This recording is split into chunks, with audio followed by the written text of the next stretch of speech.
Tuan Yang Ketua, bayan baru soalan nombor 5. Terima kasih. Puan Yang di-Pertua dan terima kasih kepada bayan baru. Sebagai makluman, Dana Strategik Pelaburan Tempatan Domestic Investment Strategic Fund DISF telah diperkenalkan pada tahun 2012 yang mana ianya telah dilaksanakan dalam tempoh Rancangan Malaysia ke-10 dan Rancangan Malaysia ke-11 dengan jumlah kos projek masing-masing berjumlah RM1 bilion. Manakala dana berimpak tinggi, High Impact Fund, pula merupakan sebahagian daripada Customized Incentive Scheme yang diperkenal dan dilaksanakan dalam tempoh RMK ke-11 dengan jumlah kos projek sebanyak RM438.6 juta. Kedua-dua dana ini telah berakhir dengan selesainya RMK ke-10 dan RMK ke-11 dan sebanyak 526 projek telah berjaya dilaksanakan. Melalui MITI dan MAIDA, dua dana baru telah diperkenalkan iaitu Dana Pemacu Pelaburan Domestik, Domestic Investment Accelerator Fund DIEF dan Dana Pemacu Pelaburan Asing Foreign Investment Accelerator Fund FIAF. Di bawah dua-dua dana ini diperkenalkan di bawah RMK ke-12. Pengenalan DIEF dan FIAF ini pada asasnya adalah kesinambungan kepada DISF dan HIF yang mana dana ini adalah selari dengan dasar semasa kerajaan di bawah kerangka ekonomi madani dan Pelan Induk Perindustrian Baru 2030. Sebagai makluman, DIEF antara lain bertujuan membantu syarikat perusahaan kecil dan sederhana PKS dan syarikat pertengahan tempatan mid-tier companies dalam mendapatkan pensijilan dan verifikasi dalam mengadaptasi elemen ESG melalui grant padanan dengan nisbah 50-50 ataupun 70-30 bagi perbelanjaan yang layak bergantung kepada penilaian projek dan tertaluk kepada jumlah maksimum RM500,000 bagi setiap syarikat. DIF juga ditawarkan dalam skop subsidi kadar faedah, interest rate subsidi bagi tujuan peminjaman sewa beli atau term loan untuk tempoh 12 bulan ke atas perbelanjaan modal yang layak bagi projek otomasi dan digitalisasi. Manakala FIAF pula telah diperkenalkan dalam usaha menarik pelaburan asing berkualiti tinggi selaras dengan sasaran yang ditetapkan di bawah NIMP 2030. Dana ini juga adalah dalam bentuk grant padanan kepada syarikat yang layak dengan nisbah 50-50 bagi perbelanjaan yang layak. MITI dan MAIDA akan terus mengkaji keberkesanan insentif sedia ada selaras dengan dasar semasa kerajaan dan keperluan pemain industri sekaligus memastikan penawaran insentif dapat meningkatkan daya saing syarikat tempatan. Selain itu, pemberian insentif yang berimpak tinggi ini akan dapat menarik lebih banyak pelaburan asing berkualiti yang akan memberi kesan limpahan positif termasuk meningkatkan aplikasi teknologi dalam kalangan syarikat tempatan. Terima kasih. Bayan baru. Terima kasih Timbalan Menteri kerana memberi dan juga tanya kepada kerajaan dan MAIDA kerana terus memberi bantuan insentif kepada SME dan juga syarikat tempatan. Walau bagaimanapun saya ingin memberi cadangan kepada kerajaan. Kita tahu bahawa syarikat SME atau kerajaan syarikat tempatan mereka sebenarnya lebih memerlukan pasaran. Pasaran itu akan memberi pasaran kepada produk mereka, akan mendorong mereka naik taraf, invest dan juga tingkatkan value chain mereka.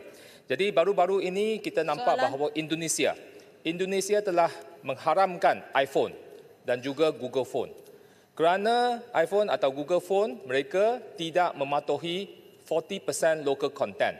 Ini satu strategi yang saya nampak sangat kreatif dan juga sangat, saya rasa sangat high impact lah.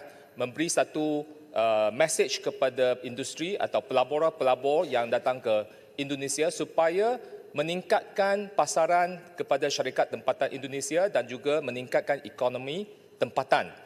Jadi saya tanya bahawa adakah kerajaan mempunyai program-program tertentu untuk memastikan bahawa foreign direct investment yang masuk ke Malaysia itu mereka diperkenalkan for local content, certain percentage local content supaya segala peluang kerajaan bagi tanah yang murah, kerajaan bagi insentif kepada pelabur asing, kerajaan memberi Ringkaskan soalan. pekerja yang agak mahir kepada mereka, tetapi dia tidak membantu. Kalau mereka tidak membantu Malaysia, maka saya rasa perlu buat sesuatu. Mohon penjelasan Menteri. Terima kasih Bayang Baru. Secara amnya, semua syarikat yang mendapat insentif daripada MIDA sudah pun ditentukan mesti mengadakan localization program. Dan localization program ini memastikan sebahagian syarikat-syarikat yang mendapatkan insentif ini membeli peralatan ataupun membiayai kontraktor-kontraktor tempatan sebagai sebahagian sumbangan mereka kepada ekonomi Malaysia.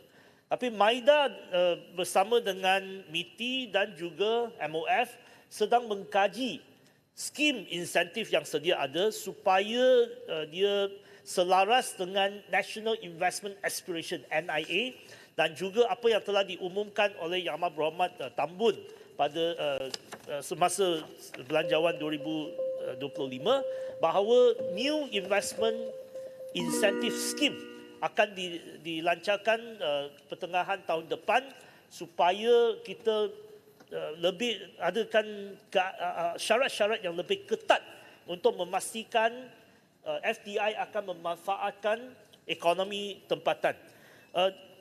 Walaupun saya faham apa yang telah dilakukan di Indonesia, perbezaan di antara Indonesia dengan Malaysia ialah Indonesia ada pasaran domestik yang sangat besar. Pasaran domestik Indonesia sangat besar kerana Indonesia ada penduduk seramai 260 juta orang.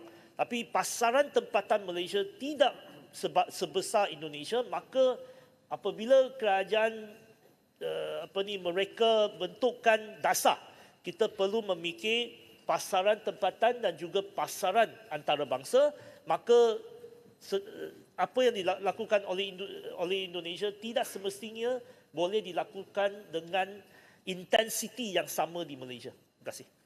Babak.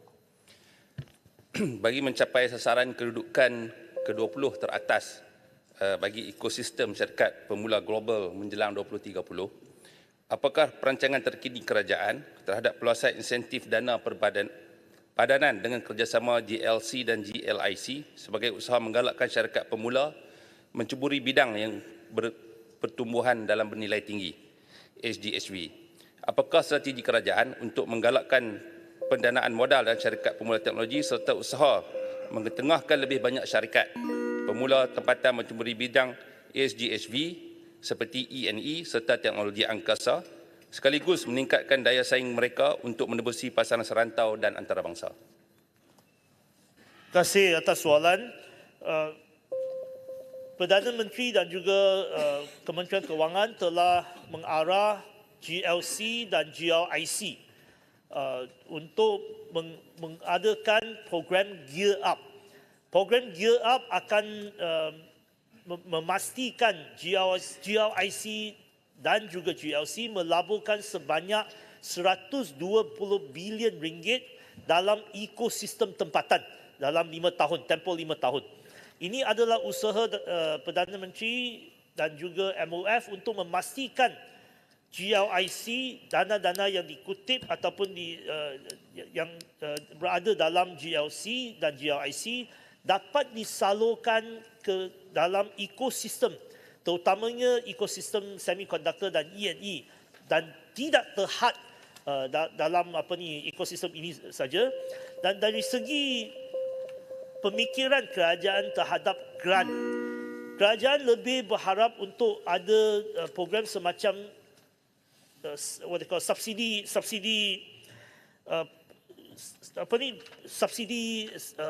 interest, subsidi faedah daripada bagi grant. Dulu pemikiran kerajaan terdahulu ialah menumpukan grant, tetapi kerajaan sekarang harap boleh beralih